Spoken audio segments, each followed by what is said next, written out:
Meus irmãos, a paz do Senhor. Podem sentar, queridos.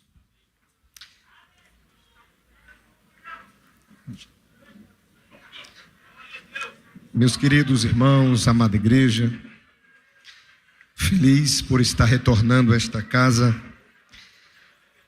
parabenizando os conjuntos aniversariantes, 33 e 43.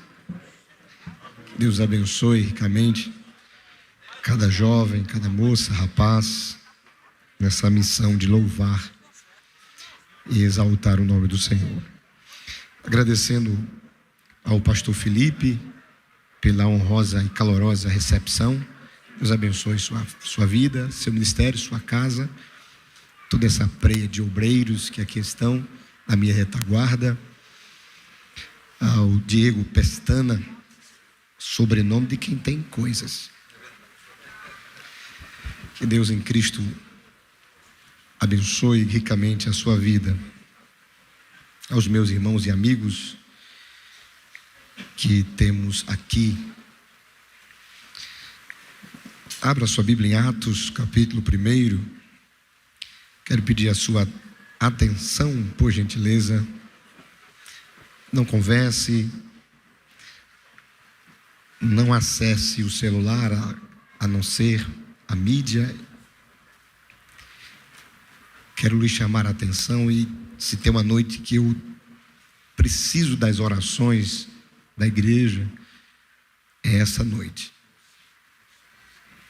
Glória a Deus. Então, dê devida atenção à palavra do Senhor. Capítulo 1 de Atos dos Apóstolos, versículo 4, 5, 8, depois iremos capítulo 2, do 1 a 4. Versículo 4, do capítulo 1 de Atos dos Apóstolos. Estando com eles, determinou-lhes que não se ausentasse de Jerusalém, mas que esperassem a promessa do Pai, que disse ele: de mim ouvistes? Porque na verdade João batizou com água, mas vós sereis batizados com o Espírito Santo, não muito depois desses dias.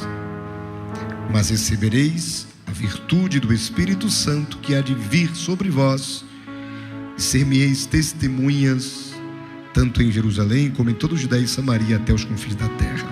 Atos 2. Cumprindo-se o dia de Pentecostes, estavam todos reunidos no mesmo lugar. De repente veio do céu um som, como de um vento veemente, impetuoso, e encheu toda a casa onde estavam assentados. E foram vistas por eles línguas repartidas como que de fogo, as quais pousaram sobre cada um deles. E todos foram cheios do Espírito Santo e começaram a falar em outras línguas, conforme o Espírito Santo lhes concedia que falassem. Glória a Deus. Meus queridos irmãos, igreja do Senhor, em meu coração arde uma palavra. Há muita informação nessa geração, mas precisamos mesmo é de poder. Uma geração conectada com o mundo inteiro, mas muitas vezes desconectada com o céu. Uma geração que fala muito, mas se pouco carrega o peso da glória e da autoridade espiritual. O problema não é falta de oportunidade, o problema é falta de revestimento de poder. Jesus nunca enviou ninguém como testemunha, como mártir, apenas com discurso vazio. Os enviou com poder. E um dos maiores erros da nossa geração não é errar, é tentar viver como testemunha sem o poder do alto. Há muitas igrejas nos Estados Unidos, Canadá, Europa, são chamadas hoje de igrejas mortas. Estão mortas porque deixaram a fonte da vida.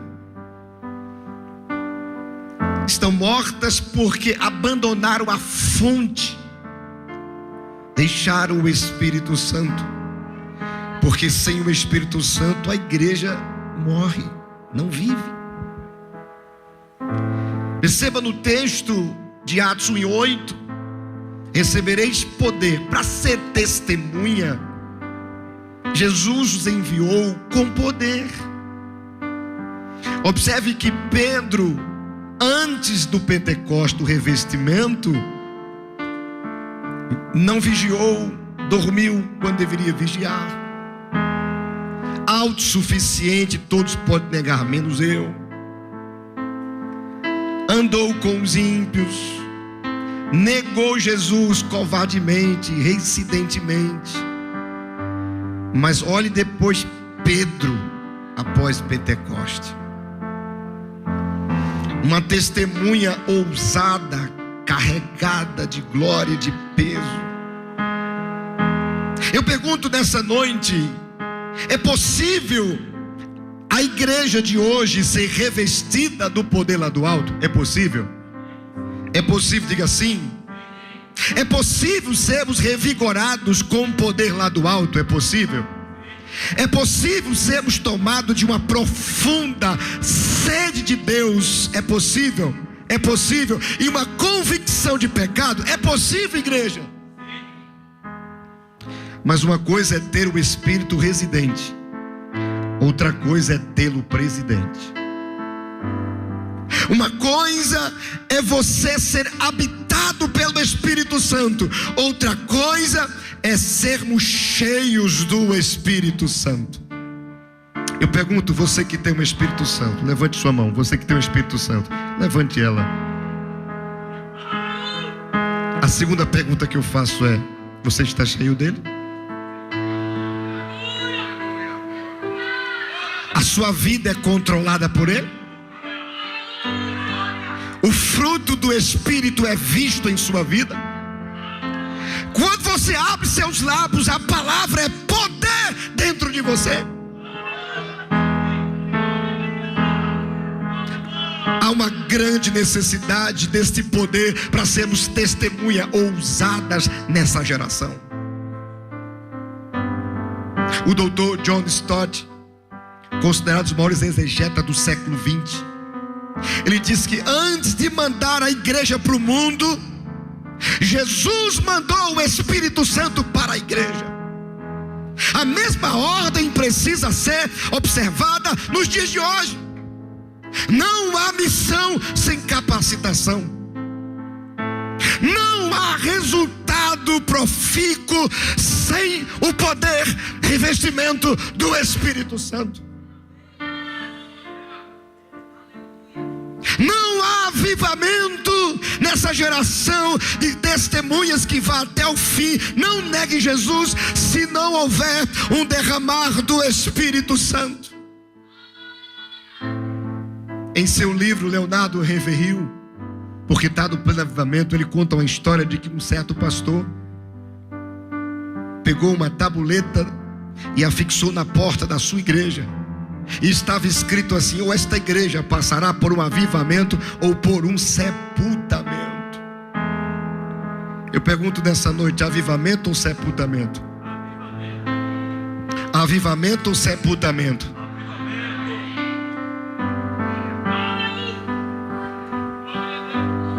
Por que precisamos de um revestimento, de um novo revestimento radical de poder, para sermos testemunhas radicais? Por quê? Primeira razão: por causa do baixo nível espiritual do povo de Deus. A igreja está crescendo para os lados, mas está faltando crescer para cima e profundidade.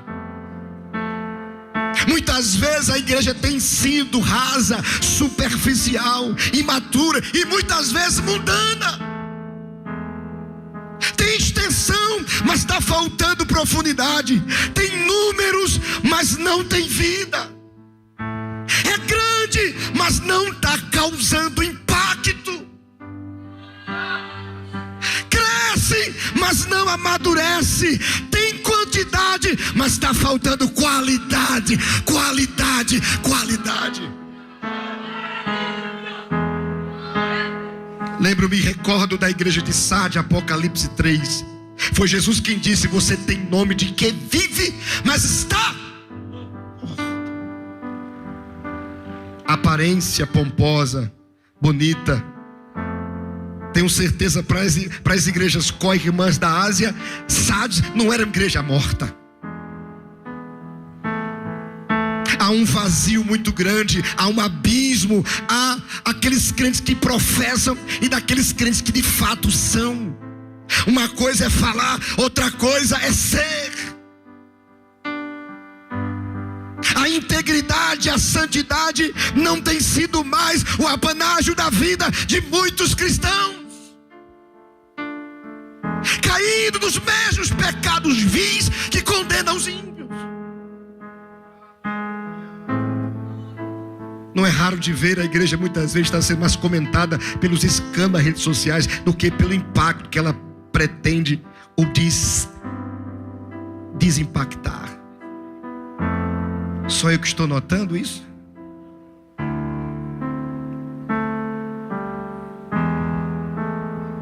Deus nos ajude. A maioria dos cristãos está adotando um cristianismo fraco, desfigurado. A palavra está sendo pisada, relativizada, cuspida. Os valores absolutos de Deus estão sendo pisoteados. Preste atenção, olhe para mim. O evangelho sem cruz, sem verdade, sem absolutos.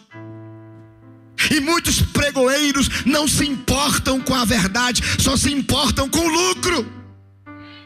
Encher seus bolsos, fazer mídia, ganhar seguidores, para as plataformas encher e ganhar dinheiro, com mensagem de autoajuda, com mensagem de dopamina.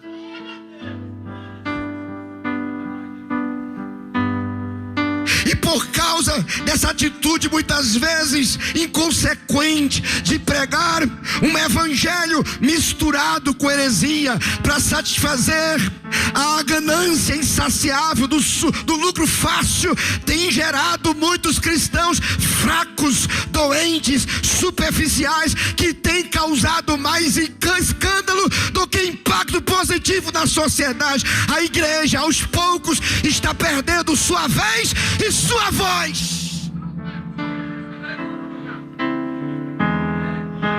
Oh Senhor, levanta testemunhas radicais. Estamos vivendo um doloroso período de uma igreja apóstata. Ouça-me aqui, eu preciso das orações de vocês. A igreja muitas vezes vibrante, sim, mas sem vida de Deus. Uma igreja rica diante dos homens, mas pobre, cego, miserável diante de Deus. Não há um cristianismo autêntico se a base não for a palavra de Deus. Não há uma igreja apóstata, não pode gerar crente genuíno. E uma igreja que em crise espiritual gera crentes fracos, trôpegos, sem vida e sem graça, insós.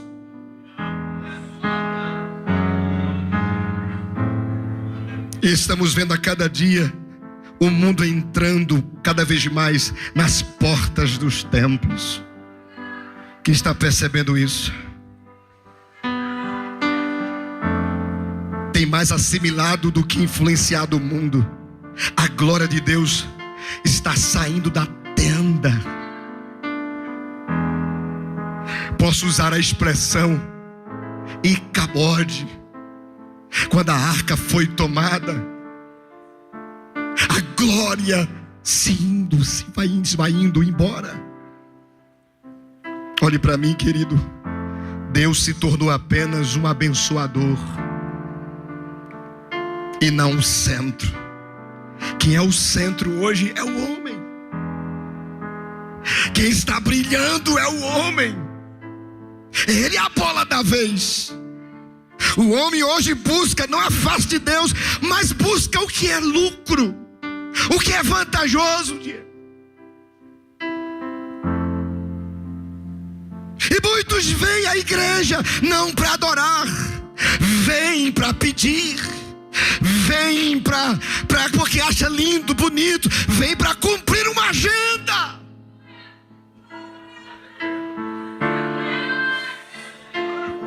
E a lei é da sanguessuga, dá, me dá, e nunca oferecer seu culto a Deus e render diante da glória dele que está nessa casa.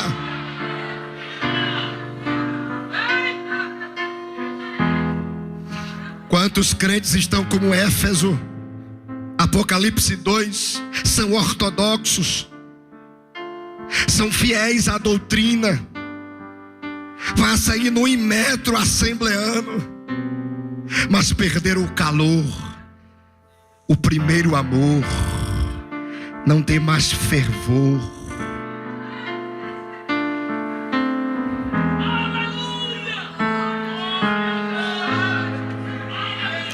Cantam hinos, mas não adoram. Fazem longas orações, mas desconhecem entrar no santo dos santos. Não tem mais temor a Deus no coração. Estão se acostumando com o sagrado. Não tem mais prazer, nem deleite na palavra de Deus, no ciclo de oração. Nem pisa os pés, mas aqui quer ser testemunha de Cristo. Desse jeito é fraco, deste jeito é insosso, é superficial. Mas nessa noite, em altos pulmões, eu vou gritar: Jesus, reveste a tua igreja para sermos verdadeiras testemunhas.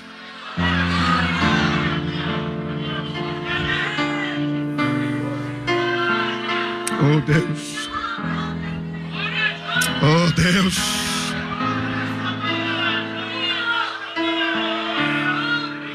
E a consequência natural dessa fé fraca, frouxa, é uma vida mundana, uma vida mascarada. Afivelam-se máscaras.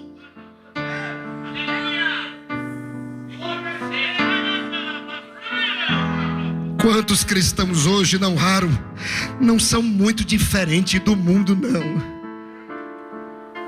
O namoro igualmente licencioso, a linguagem bem rasteira, ceboso, luxúria, fornicação, relacionamentos abusivos, negócios enrolados, falta de integridade nos compromissos, verdade nas palavras. Há muitos cristãos em nosso meio que se diz testemunha, mas é cativo de vícios degradantes. Estão na igreja, mas são viciados. Eita. Estão na igreja, mas são zorro mascarados. Afivelam-se máscara, pompa, jeito de crente, cabelo de crente, roupa de crente, mas em casa e na vizinhança, e quando está no escondido, vive uma vida de ímpio, é um demônio disfarçado. Mas nessa noite eu vim com a palavra lá do junco: Jesus vai revestir uma igreja de poder, de poder, de poder. Eita!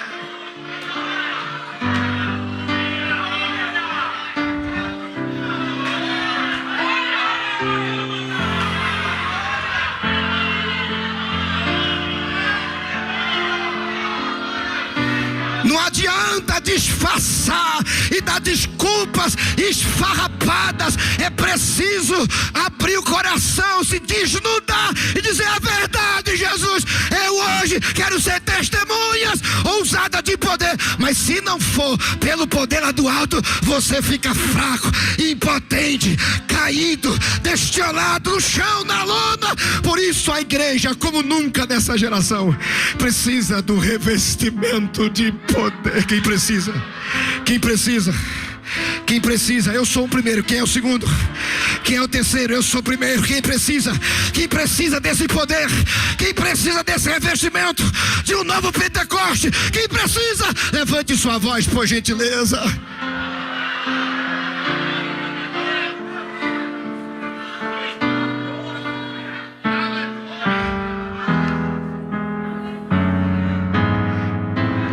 Houve uma promessa lá atrás.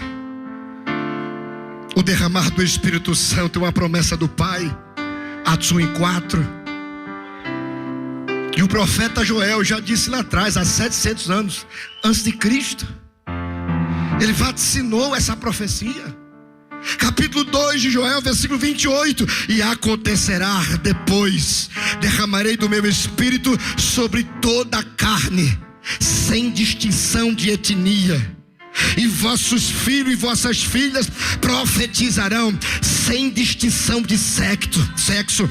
Vossos velhos sonharão e vossos jovens terão visões, sem distinção de idade. Até sobre servos e sobre servas derramarei do meu Espírito naqueles dias, sem distinção de classe social. Até sobre os escravos Deus derramaria do seu Espírito Santo. Mas antes de falar derramar do Espírito Santo, o profeta Joel convocou toda a nação para se converter, para acertar sua vida com Deus. Antes do versículo 28 e 29, tem um versículo 12, 13. E o que diz lá? Ainda agora, diz o Senhor, convertei-vos a mim de todo o vosso coração, e isso com jejuns, e isto com lágrimas, com pranto. Rasgai o vosso coração e não as vossas vestes. Deus, usando o profeta Joel, convocando o próprio povo dele a se voltar para ele. Não é um retorno para os costumes, não é um retorno para a tradição, não é um retorno para a denominação, não é um retorno para a igreja local, não é um retorno para a CNPJ, é um retorno para Deus, é um profundo retorno para Deus. Convertei-vos a mim de todo o coração. Não adianta fingir, não adianta tocar trombeta. Deus não se impressiona com a majestade da nossa voz, com o postegar da nossa voz, com a nossa verborragia. Deus não se impressiona com teatro, com simulacro. Ele quer verdade, Ele quer verdade, Ele quer verdade, Ele quer verdade.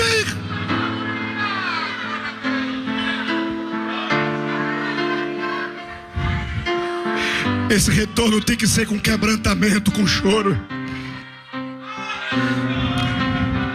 E arrependimento não é quando você chora, arrependimento é quando você muda.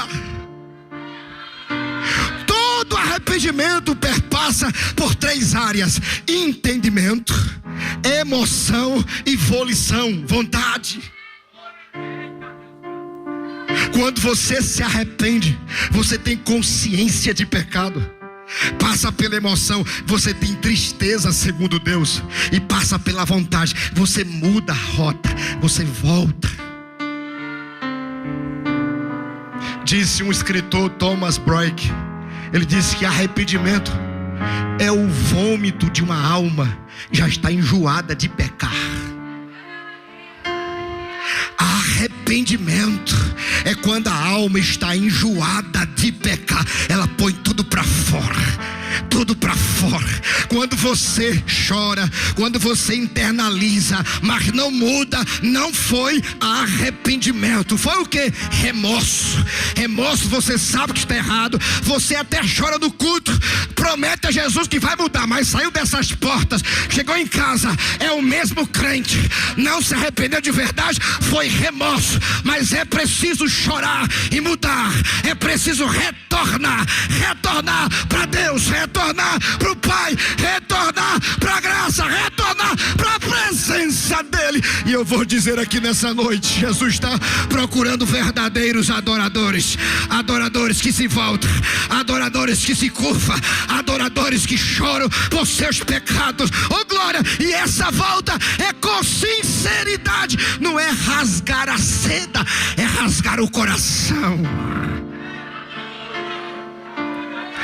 Costume oriental, em momento de luto, de dor, de perdas, eles rasgavam as vestes. Sinal estereotipo, sinal por fora, o exterior era sinal. Qualquer coisa, eles choram, eles colocam cinza sobre suas cabeças e rasgam as vestes. E Deus estava dizendo para Joel: Joel, eu não quero vestes rasgadas, eu quero coração dilacerado. Chega de atos exterior, chega de gesticular, chega de festinha sem mudança, chega. Eu estou cansado de ver a líria, de ver os cânticos, de ver festas, de ver gastos, mas não tem mudança, não tem mudança, não tem mudança, não tem mudança. É preciso haver mudança. Que Deus mude a sua vida, que você mude aqui e haja mudança em nós, mudança em nós.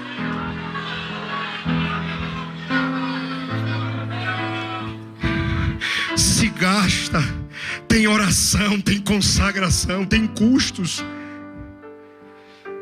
E muitas vezes só serve para entreter alguns.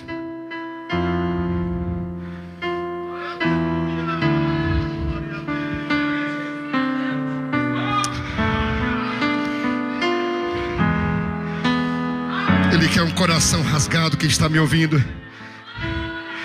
Ele quer um coração sincero, quem está me ouvindo. Um coração determinado para voltar para Ele. Quando a trombeta soou, aqui em Joel, o povo foi convocado para voltar do sacerdote à criança do peito. Houve restauração, houve perdão, e como resultado veio a promessa. E acontecerá depois: derramarei do meu espírito sobre toda a carne. Veja que o derramar do espírito vem depois e não antes da vida acertada com Deus. Buscar avivamento sem tratar o pecado é ser leviano, é compactuar, é Deus compactuar com o pecado. Deus não faz isso. É preciso preparar o caminho para Deus se manifestar. E agora sim, ele diz versículo 12: agora sim, a despeito da crise, a despeito da frieza, a despeito de falsas testemunhas de Deus, é preciso voltar. E eu tenho que dizer aqui nessa noite: Deus está de braços abertos, esperando corações arrependidos, corações que se voltam. Uma alma. A crise não deve nos empurrar para longe de Deus. A crise deve nos empurrar para os braços do Pai, para a presença de Deus. Corra para Deus, não fuja de Deus, fuja para Deus. Davi, quando entra em pecado e ele é confrontado pelo profeta Natan, ele compõe salmos penitenciais, Salmo 32, Salmo 51. E o Salmo 51 é muito conhecido de vocês.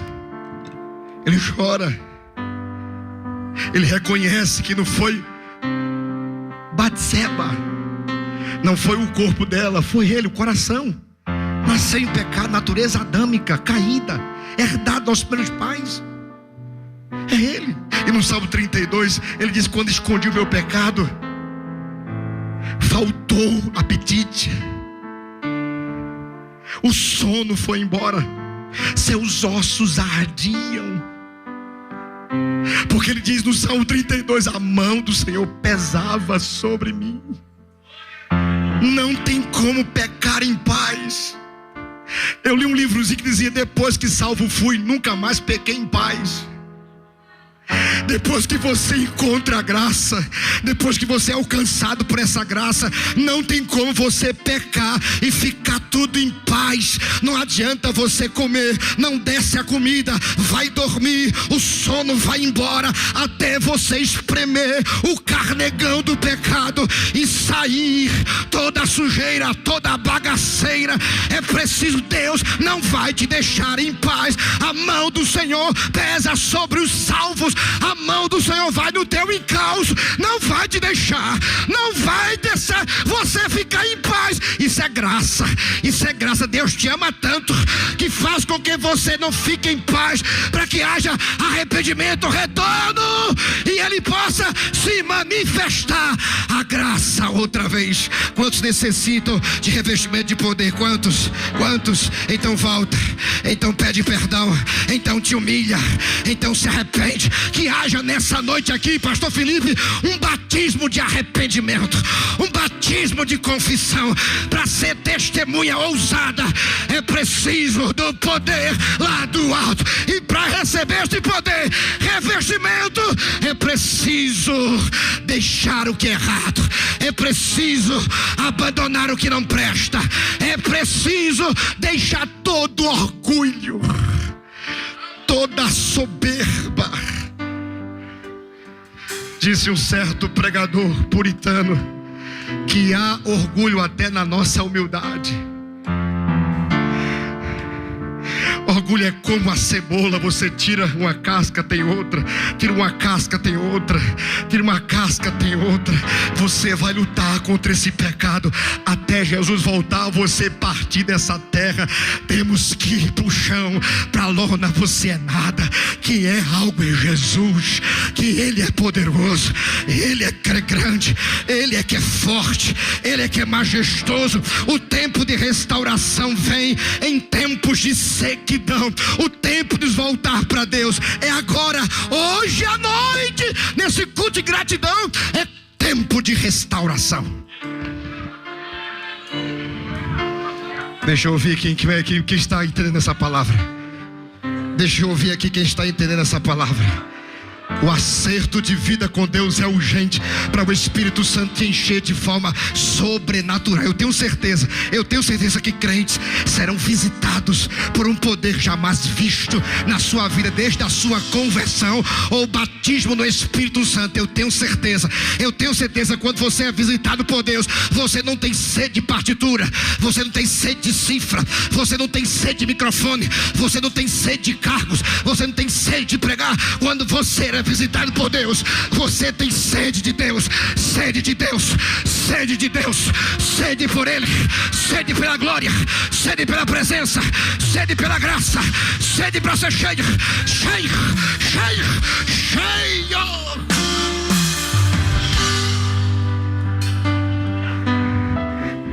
O acerto de vida é urgente. Joel disse: tocai a trombeta em Sião. A trombeta era tocada em momento de emergência, de urgência. A trombeta é tocada em Sião e não no mundo. O juízo começa pela casa de Deus. Primeiro a igreja se volta para o Senhor, depois o mundo fará. A restauração começa com a igreja, pela igreja, e alcança o mundo com verdadeiras testemunhas. Atos 1:4. O derramar do Espírito é resultado de uma espera obediente.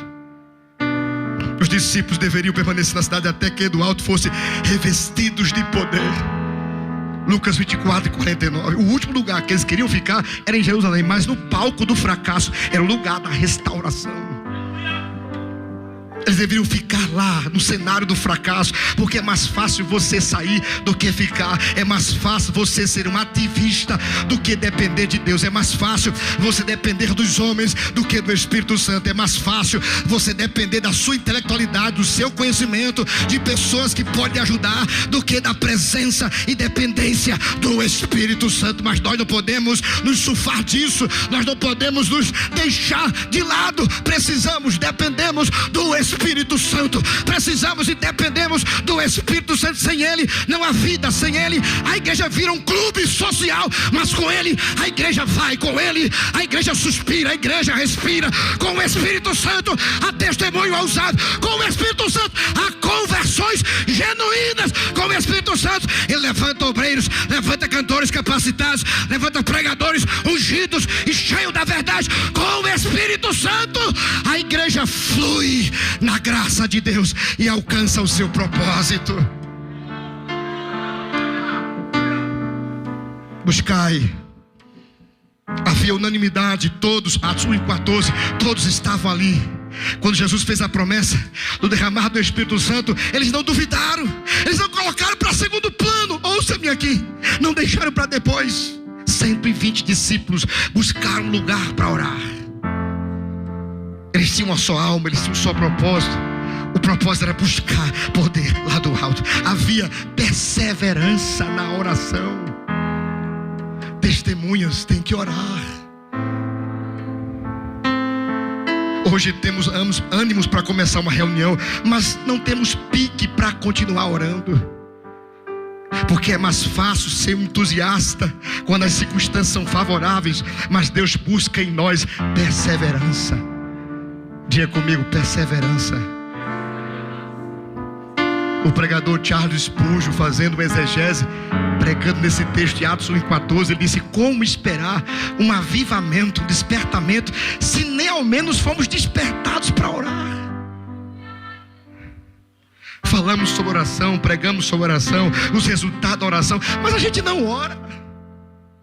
A oração cansa, dói o joelho, falta palavra. Mas os teclados e a internet, passamos horas.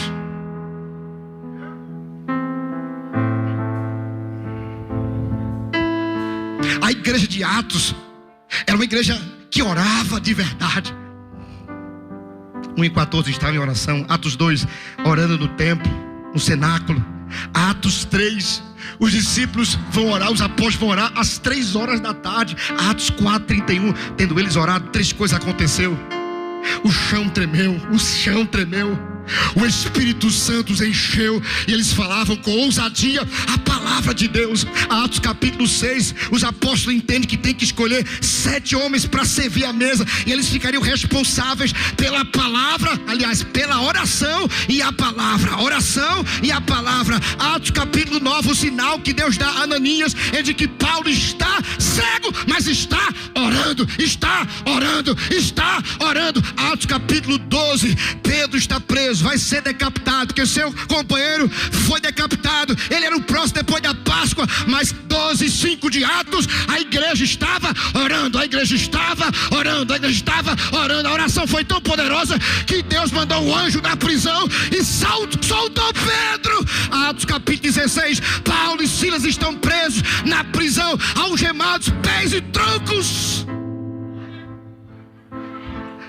Não, irmãos, lamento dizer, mas aquele hino de que Paulo para de reclamar, Silas, não, eles não estavam reclamando.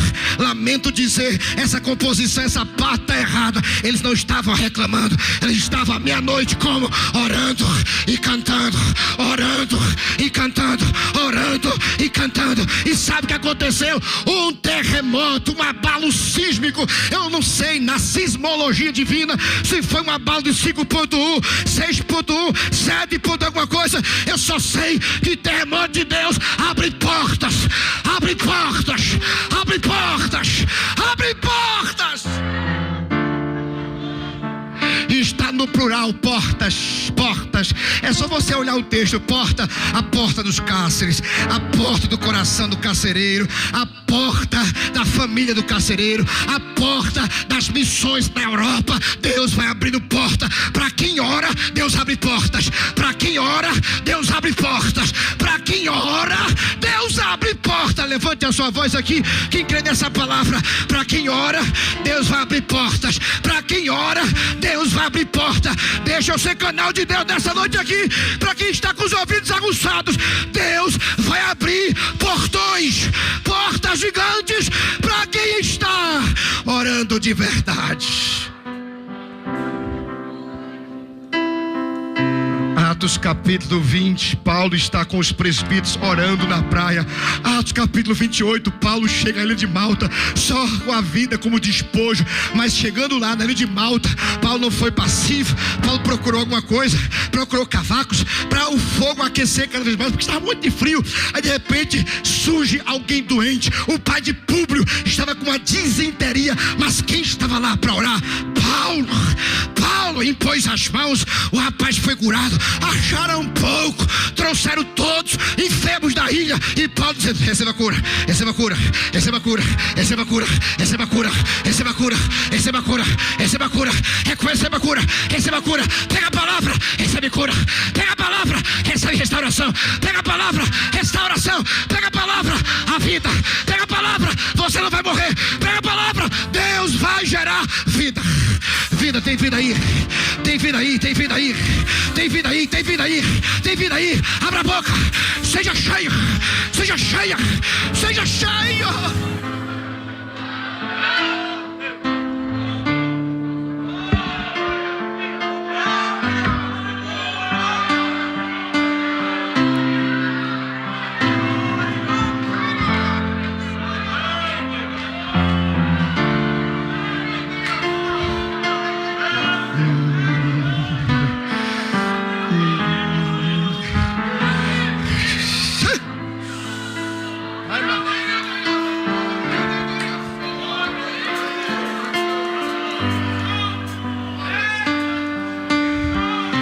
Tu pode sentir o calor e o peso dessa palavra.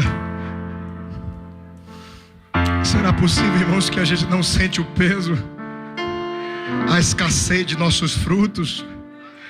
Será que você aqui tem o Espírito Santo, não sente o peso da falta de fervor? Muitas vezes temos que trazer um pregador da Cochichola, Pensacola, Seul da Coreia. Jesus quer te encher em casa. Jesus quer te visitar no secreto. Não dependa de culto para sentir e ser cheio. Não dependa de reuniões, de movimentos, de vigílias de monte para você receber de Deus uma onda de poder. Não espere, vá para o quarto, fique lá e diga: Espírito Santo, eu não vou sair daqui enquanto não me visitares. Enquanto vá chorando, e fique lá reconhecendo o seu erro, reconhecendo seu estado deplorável de frieza, de escassez, e só saia de lá quando a brisa pairar sobre você. E eu quero proferir nessa noite aqui em Mangabeira-U: Deus vai visitar por esses dias quartos de oração.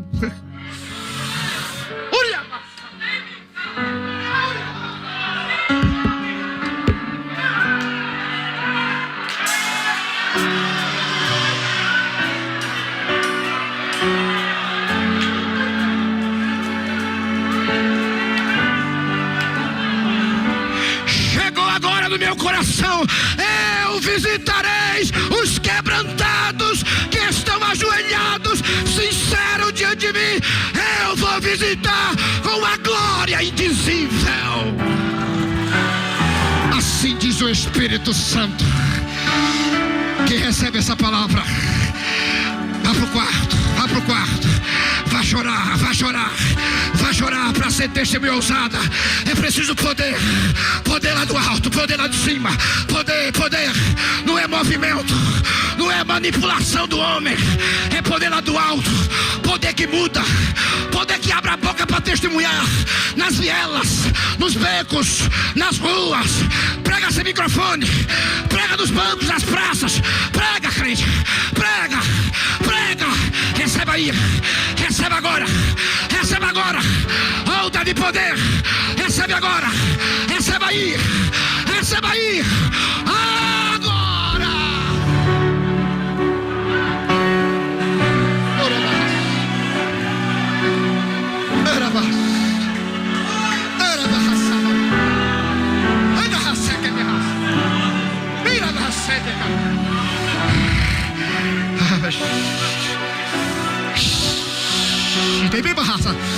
Ananundo como do raça de Camarasara. Ababasudo como raça. Ayada rapasa. Era mega suriada. Torte que se te camondo raça. Rabacata, rabacata, rabacem. Rabacasuri bihada. Ainda tem tudo robocondo rosso. Agora, a glória invade essa casa.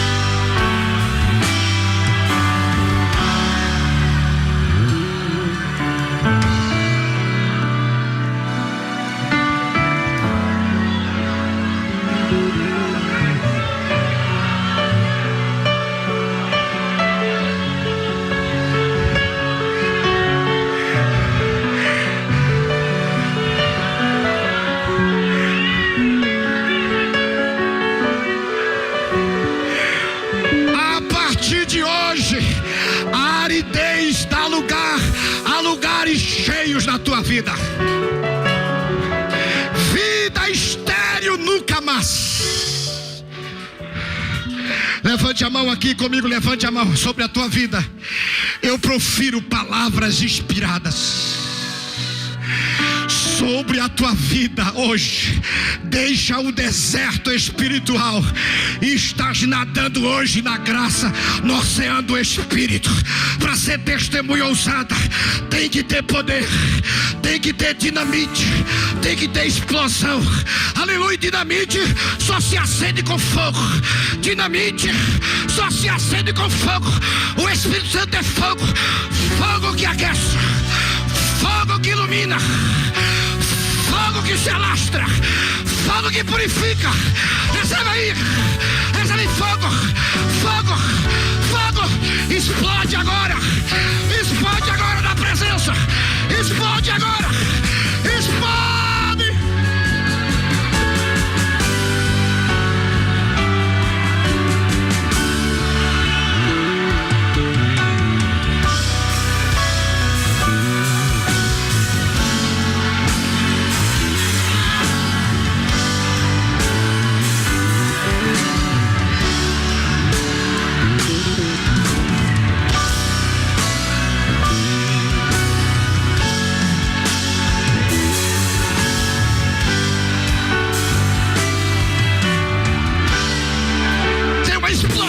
De mim nessa noite, meus pés está pegando fogo. Eita Jesus, é só para quem crê. Quem não crê é problema seu. Meus pés estão pegando fogo.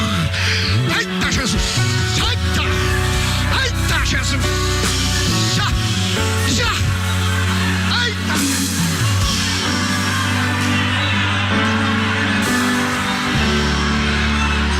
Recebe fogo aí, mocidade.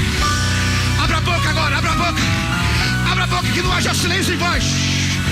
Abra a boca para adorar. Destampa aí esse grito que está preso em tua garganta. Vai, vai, tira a poeira, tira a cinza, remove a cinza. Recebe fogo, fogo aqui em cima, aqui em cima. Fogo, recebe aí, recebe aí, recebe aí.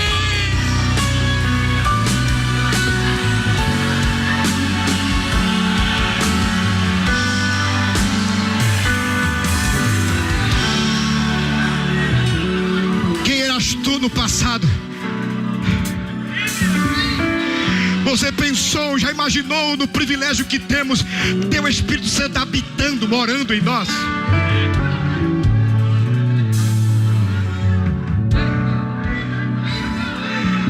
Você já pode entender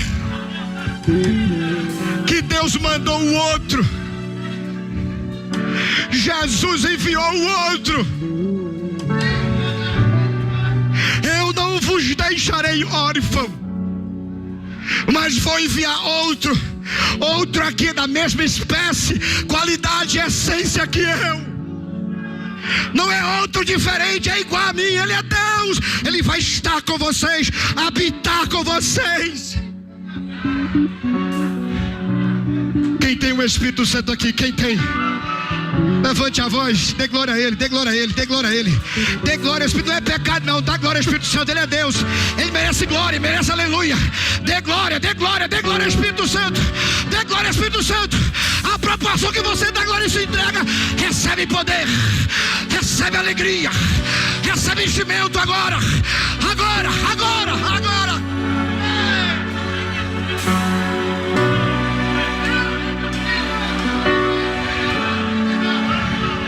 Já imaginou chegar lá no céu? Uma das conjecturas minha, meu irmão Otávio, é os crentes do Antigo Testamento nos perguntar.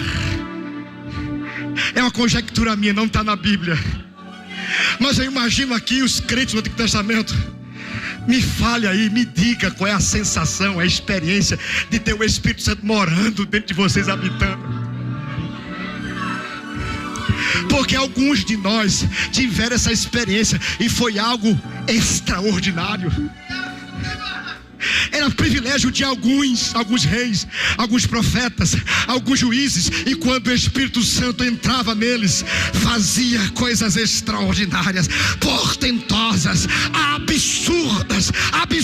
Eles todos não tiveram esse privilégio. E eu tenho certeza, minha conjectura, como é, me digam aí, me falem, me diga aí, o que é essa experiência? Como é ter o Deus morando dentro de você, o Deus triuno, habitando em como é?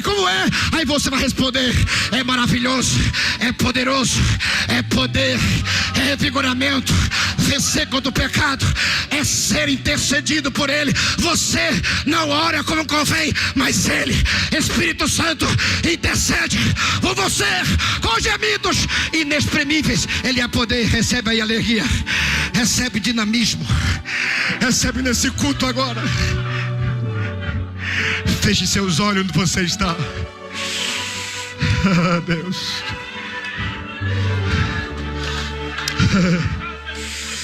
Deus, não apagueis o Espírito. Não apagueis o Espírito. Não abafe. Não faça um acero. Deus sempre se manifestou pelo fogo. Deus apareceu a Moisés no Monte Sinai através do fogo. No Monte Carmelo, Deus destronou a credibilidade de Baal por meio do fogo. Salomão consagrou o templo e o fogo de Deus invadiu o santuário. No Pentecoste desceu sobre os discípulos línguas como que de fogo. Deus é fogo, o trono dele é fogo, a sua palavra é fogo. Ele faz seus ministros labaredas de fogo.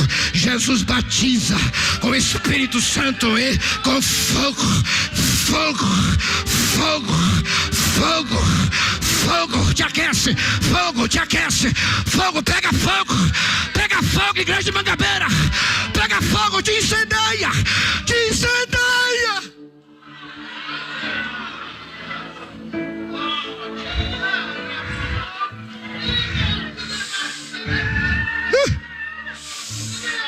Meu Deus, será que você não tem consciência de fraqueza, de falta de fervor para ser uma testemunha ousada?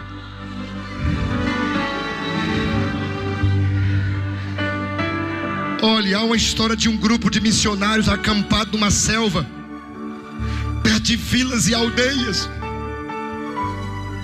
Mas também nessa colônia de aldeias havia uma turma de macacos chimpanzé selvagens. Em cada final de tarde, os missionários voltavam das suas aldeias, acendiam uma fogueira e começavam a contar suas experiências e contando as bênçãos do campo. Uma tarde, quando os missionários regressaram, eles viram os macacos imitando os missionários. Fizeram um arredorzinho, um ciclo, pegaram cavacos e madeiras, ficaram ali e ficava gesticulando como os missionários macacos. Só que a fogueira não tinha fogo. Faltava o principal para aquecê-los, para expulsar a lacraia, a cobra, os escorpiões, o fogo. Quando falta o fogo entre nós, nos tornamos imitadores baratos. Quando falta o fogo, a igreja não tem sentido.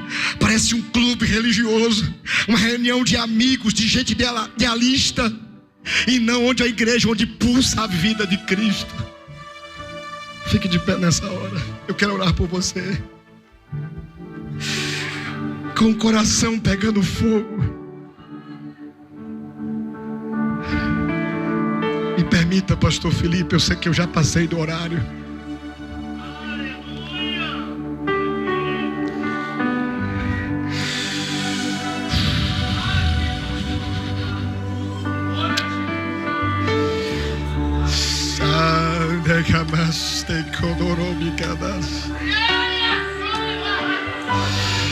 Jesus quer te encher nessa noite tremendamente.